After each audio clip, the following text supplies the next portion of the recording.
Alright, here's another narration here for Frankfurt the not even Frankfurt, the RNG2, TrainBoy17 here.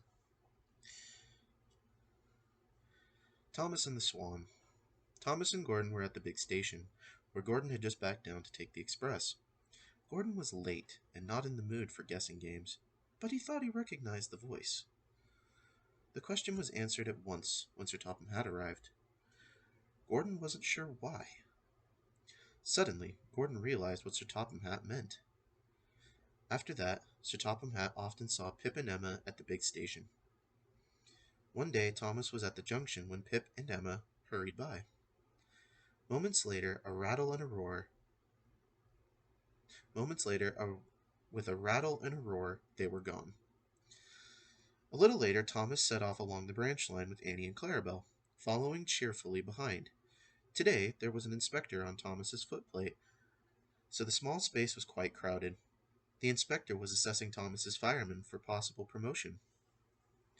They stopped at the station by the river for Thomas to take on water. While they waited, Thomas saw something white on the rails in front. Just then, Thomas saw a white neck uncurl and a yellow beak appear. Quickly, the driver braked and the inspector got down.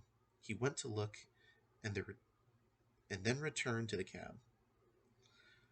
Thomas watched anxiously as the two men lifted the bird. It tried to flap its wings, but only one moved. Very carefully, the inspector and the driver carried the injured bird past Thomas. They placed it gently in a corner of the cab, and the inspector covered it with its coat. The fireman told the signalman at the river station what had happened, so they had a clear run to the top station.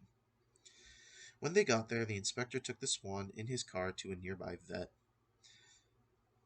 The vet reset the broken wing and kept the bird in his surgery garden until it was strong enough to fly.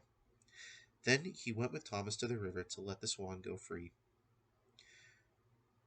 Word of Thomas's rescue had spread fast, and soon all the engines had heard about it. Pip and Emma congratulated him when they saw him at the big station.